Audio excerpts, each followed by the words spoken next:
Hi ಎಲ್ಲರಿಗೂ ನಮಸ್ಕಾರ. ನೀವು ವೀಕ್ಷಿಸ್ತಾ ಇದ್ದೀರಾ ಸಂಜೆವಾಣಿ ನ್ಯೂಸ್. ಇವತ್ತಿನ ಬಿಗ್ ಬಾಸ್ ಬಿಗ್ ಅಪ್ಡೇಟ್ ಏನು ಅಂತ ಈ ವಿಡಿಯೋದಲ್ಲಿ ತಿಳಿಸ್ತಾ ಬರ್ತೀನಿ. ಕಂಪ್ಲೀಟ್ ಆಗಿ ಈ ಒಂದು ವಿಡಿಯೋವನ್ನ ನೋಡಿ. ವೀಕ್ಷಕರೇ, ಭವ್ಯ ಗೌಡ ಹಾಗೂ ತ್ರಿವಿಕ್ರಮ್ ಅವರು ಬಿಗ್ ಬಾಸ್ ಪ್ರಾರಂಭದ ಮೊದಲ ದಿನದಿಂದ ಕೂಡ ತುಂಬಾನೇ ಕ್ಲೋಸ್ ಆಗಿದ್ದಾರೆ. ಈ ಹಿಂದೆ ಇಬ್ಬರೂ ಕೂಡ ಪರಿಚಯ ಇರಲಿಲ್ಲ ಅಂತ ಹೇಳಿಕೊಂಡಿದ್ರು. ಆದ್ರೆ ಇದೀಗ ಬಿಗ್ ಬಾಸ್ ಮನೆಯಲ್ಲಿ ಅವರಿಬ್ಬರ ನಡುವೆ ಏನೋ ನಡೀತಾ ಇದೆ ಅಂತ ಗೊತ್ತಾಗ್ತಾ ಇದೆ. ಅವೆಲ್ಲವನ್ನ ಕೂಡ ಈ ವಿಡಿಯೋದಲ್ಲಿ ತಿಳಿಸ್ತಾ ಬರ್ತೀನಿ. ಜೊತೆಗೆ ನಿಮ್ಮ ಕಮೆಂಟ್ಗಳನ್ನ ಕೂಡ ನೀವು ಮುಕ್ತವಾಗಿ ತಿಳಿಸಬಹುದು. ಇನ್ನು ಅವರಿಬ್ಬರಲ್ಲಿ ಏನ್ ನಡೀತಾ ಇದೆ ಅಂತ ನಿಮ್ಗೂ ಕೂಡ ಗೊತ್ತಾಗಿರುತ್ತೆ. ಗೊತ್ತಿಲ್ಲ, ಅದೊಂದು ಗೇಮ್ ಕೂಡ ಇರಬಹುದು ಅಥವಾ ನಿಜಕ್ಕೂ ಇವರಿಬ್ಬರ ಮಧ್ಯೆ ಪ್ರೀತಿ ಕೂಡ ಶುರುವಾಗಿರಬಹುದು. ಅದರ ಜೊತೆಗೆ ಅವರಿಬ್ಬರಿಗೆ ಈ ಒಂದು ಪ್ರೀತಿಯಲ್ಲಿ ಬಿದ್ದ ನಂತರ ಏನೆಲ್ಲ ಎಫೆಕ್ಟ್ ಆಗುತ್ತೆ ಅಥವಾ ಏನೆಲ್ಲ ಸಮಸ್ಯೆಗಳು ಆಗಬಹುದು ಎಲ್ಲವನ್ನೂ ಕೂಡ ನೀವು ಕೂಡ ಊಹಿಸಿದ್ರೆ ಅವೆಲ್ಲವನ್ನ ಕೂಡ ಮುಕ್ತವಾಗಿ ಕಮೆಂಟ್ ಮೂಲಕ ತಿಳಿಸಬಹುದು. ವೀಕ್ಷಕರೇ, ಭವ್ಯ ಗೌಡ ಹಾಗೂ ತ್ರಿವಿಕ್ರಮ್ ಅವರು ಇಬ್ರು ಕೂಡ ಕಂಫರ್ಟೇಬಲ್ ಆಗಿದ್ದಾರೆ.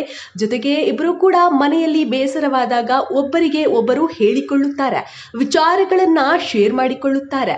ಇದರಿಂದ ಇಬ್ಬರ ಸಮಸ್ಯೆಗಳಿಗೆ ಕೂಡ ಪರಿಹಾರ ಸಿಗ್ತಾ ಇದೆ. ಆದ್ರೆ ಎಲ್ಲೋ ಒಂದು ಕಡೆ ಭವ್ಯ ಗೌಡ ಅವರು ತ್ರಿವಿಕ್ರಮ್ ಅವರ ಪ್ರೀತಿಯಲ್ಲಿ ಬಿದ್ದು ಎಲ್ಲೋ ಒಂದು ಕಡೆ ತನ್ನ ಆಟಗಳನ್ನ ಮರಿತಾ ಇದ್ದಾರೆ ಅಂತ ಒಂದಿಷ್ಟು ಅನ್ಸುತ್ತೆ. ಇತ್ತೀಚಿನ ದಿನಗಳಲ್ಲಿ ಗಮನಿಸಬಹುದು, ಭವ್ಯ ಗೌಡ ಅವರು ಮೊದಲು ಇದ್ದ ಹಾಗೆ ಇತ್ತೀಚಿನ ದಿನಗಳಲ್ಲಿ ಇಲ್ಲ. ಮೊದಲು ತುಂಬಾನೇ ಜೋರಾಗಿ ಮಾತನಾಡುತ್ತಾ ಆಟಗಳಲ್ಲಿ ತುಂಬಾನೇ ಚೆನ್ನಾಗಿ ಆಟಗಳನ್ನ ಆಡುತ್ತಿದ್ದರು. ಆದ್ರೆ ಇತ್ತೀಚೆಗೆ ಕೊಂಚ ಡಲ್ ಆಗಿದ್ದಾರೆ. ನಿಜ ಹೇಳ್ಬೇಕಾದ್ರೆ ಭವ್ಯ ಗೌಡ ಅವರು ತುಂಬಾನೇ ಸ್ಟ್ರಾಂಗ್ ಇರುವಂತಹ ಹುಡುಗಿ.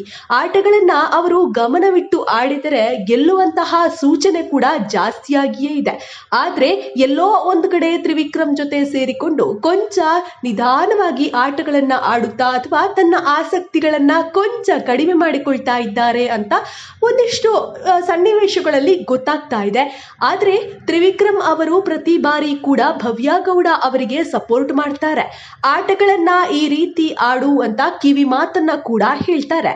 ಇದು ಭವ್ಯ ಅವರಿಗೆ ತುಂಬಾನೇ ಸಹಾಯ ಕೂಡ ಆಗಿದೆ. ಆದ್ರೆ ಭವ್ಯ ಗೌಡ ಅವರು ತ್ರಿವಿಕ್ರಮ್ ಅವರನ್ನು ಮೆಚ್ಚಿಸಲು ಆಟಗಳನ್ನ ಆಡುವ ರೀತಿ ಕಂಡು ಬರ್ತಾ ಇದೆ.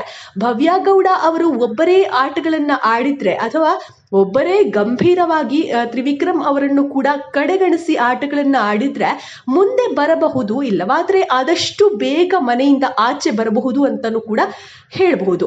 ಯಾಕಂತ ಹೇಳಿದ್ರೆ ಭವ್ಯ ಗೌಡ ಎಲ್ಲೋ ಒಂದು ಕಡೆ ತ್ರಿವಿಕ್ರಮ್ ಅವರ ಜೊತೆ ಒಂದಿಷ್ಟು ಕ್ಲೋಸ್ ಆಗಿ ಇರುವ ಸನ್ನಿವೇಶವನ್ನ ಗಮನಿಸಿದ್ರೆ ಅವರಿಗೆ ತನ್ನ ಆಟಗಳನ್ನ ತುಂಬಾನೇ ಚಾಲೆಂಜ್ ಆಗಿ ತಗೊಳ್ಳೋದಕ್ಕೆ ಒಂದಿಷ್ಟು ಕಷ್ಟ ಕೂಡ ಆಗಬಹುದು. ಯಾಕಂತ ಹೇಳಿದ್ರೆ ತ್ರಿವಿಕ್ರಮ್ ಅವರು ತುಂಬಾ ಸ್ಟ್ರಾಂಗ್ ಇದ್ದಾರೆ, ಆಟಗಳಲ್ಲಿ ತುಂಬಾನೇ ಚೆನ್ನಾಗಿ ಆಟಗಳನ್ನ ಆಡ್ತಾರೆ. ಬಟ್ ಮನೆಯಲ್ಲೂ ಕೂಡ ಅದೇ ರೀತಿಯಾಗಿ ಅವರಿದ್ದಾರೆ. ಆದ್ರೆ ಭವ್ಯ ಗೌಡ ಅವರು ಯಾರ ಜೊತೆ ಕೂಡ ಸೇರಲ್ಲ, ಕೇವಲ ತ್ರಿವಿಕ್ರಮ್ ಅವ್ರ ಜೊತೆ ಅಷ್ಟೇ ಇಡ್ತಾರೆ. ಇದರಿಂದಾಗಿ ಎಲ್ಲೋ ಒಂದು ಕಡೆ ಭವ್ಯ ಗೌಡ ಅವರಿಗೆ ಆಟಗಳನ್ನ ಆಡೋದಕ್ಕೆ ಮುಂದೆ ಒಂದಿಷ್ಟು ಕಷ್ಟ ಆಗ್ಲೂಬಹುದು ಅನ್ನುವಂಥದ್ದು. ಇನ್ನು ಭವ್ಯ ಗೌಡ ಅವರು ಕೆಲವೊಂದು ಬಾರಿ ಮಾತುಗಳನ್ನ ಆಡ್ತಾರೆ. ಆದ್ರೆ ತಾನು ಹೈಲೈಟ್ ಆಗಬೇಕು ಅನ್ನುವಂತಹ ಒಂದು ನಿರೀಕ್ಷೆ ಇಟ್ಟುಕೊಂಡೇ ಇವರು ಏರು ಧ್ವನಿಯಲ್ಲಿ ಮಾತನಾಡ್ತಾರೆ. ಇದು ಮನೆಯವರಿಗೆ ಗೊತ್ತಾಗಿದೆ. ಜೊತೆಗೆ ತಾನು ಕಾಣಿಸಿಕೊಳ್ಳಬೇಕು ಎನ್ನುವಂತಹ ಒಂದು ಇಂಟೆನ್ಷನ್ ನಿಂದ ಭವ್ಯ ಗೌಡ ಅವರು ಈ ರೀತಿ ಇರ್ತಾರೆ ಎನ್ನುವುದು ಕೂಡ ಅಲ್ಲಿ ಇರುವಂತಹ ಸ್ಪರ್ಧಿಗಳು ಹೇಳುವಂತಹ ಮಾತು ಕೂಡ ಆಗಿರುವಂತದ್ದು. ಜೊತೆಗೆ ನಿನ್ನೆಯ ಟಾಸ್ಕ್ ನಲ್ಲಿ ಕೂಡ ಚೈತ್ರಾ ಕುಂದಾಪುರ ಅವರು ಭವ್ಯ ಗೌಡ ಅವರ ಬಗ್ಗೆ ಸಾಕಷ್ಟು ವಿಚಾರಗಳನ್ನು ಪ್ರಸ್ತುತಪಡಿಸಿದ್ರು.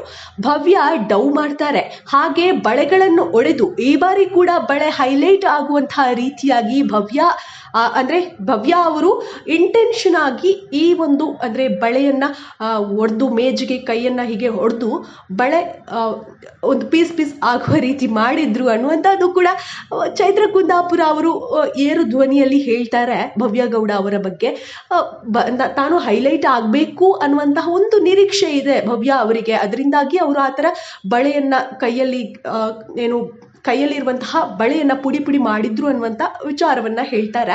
ಇದನ್ನು ಕೇಳಿ ಭವ್ಯ ಗೌಡ ಅವರು ತ್ರಿವಿಕ್ರಮ್ ಅವರನ್ನ ನೋಡಿ ನಗ್ತಾರೆ. ಚೈತ್ರಾ ಕುಂದಾಪುರ ತನ್ನ ವಿಷಯವನ್ನ ಮಂಡಿಸಿದ ನಂತರ ಭವ್ಯ ಗೌಡ ಅವರು, ಅಕ್ಕ ನಿನಗೆ ಇದೆ ಮುಂದೆ, ನಾನು ನೋಡಿಕೊಳ್ತೇನೆ ಅಂತ ಚೈತ್ರಾ ಕುಂದಾಪುರ ಅವರಿಗೆ ಭವ್ಯ ಗೌಡ ಅವರು ಹೇಳ್ತಾರೆ ಅನ್ನುವಂಥದ್ದು. ಇವೆಲ್ಲ ಸಂದರ್ಭಗಳನ್ನ ನೀವು ಗಮನಿಸಿದಾಗ ಭವ್ಯ ಗೌಡ ಹಾಗೂ ತ್ರಿವಿಕ್ರಮ್ ಅವರು ಎಲ್ಲೋ ಒಂದು ಕಡೆ ಒಬ್ಬರನ್ನೊಬ್ಬರು ಬಿಟ್ಟು ಕೊಡ್ತಾ ಇಲ್ಲ ಅಂತ ನಿಮಗೆ ಅನಿಸ್ತಾ, ಅಥವಾ ತ್ರಿವಿಕ್ರಮ್ ಭವ್ಯ ಗೌಡ ಅವರನ್ನು ಜಸ್ಟ್ ಬಳಸ್ಕೊಳ್ತಾ ಇದ್ದಾರೆ. ಅಂದರೆ ತನ್ನ ಬೇಸರವನ್ನ ಹೇಳ್ಕೊಳ್ಳೋದಕ್ಕಿರ್ಬೋದು, ಅಥವಾ ಏನೋ ಒಂದು ಮನಸ್ಸಿಗೆ ಬೇಸರವಾದಾಗ ಜಸ್ಟ್ ಲಿಲ್ಲಿಪುಟ್ಟು ಅಂತ ಹೇಳಿಬಿಟ್ಟು ಇವರ ಹತ್ರ ಭವ್ಯ ಗೌಡ ಅವರ ಹತ್ರ ಹೇಳ್ಕೊಳ್ಳೋದು ಇರಬಹುದು. ಈ ರೀತಿ ಕೂಡ ಅನ್ಸುತ್ತೆ. ಅಥವಾ ಭವ್ಯ ಗೌಡ ಅವರು ತ್ರಿವಿಕ್ರಮ್ ಅವರ ಜೊತೆಗೆ ಪ್ರೀತಿಯಲ್ಲಿ ಕಳೆದು ಹೋಗಿದ್ದಾರಾ, ಈ ಥರ ನಿಮ್ಗೆ ಅನ್ಸುತ್ತಾ? ಏನು ಅನಿಸುತ್ತೆ ಅನ್ನೋದನ್ನು ನೀವು ನಮಗೆ ಕಮೆಂಟ್ ಮೂಲಕ ತಿಳಿಸಬಹುದು.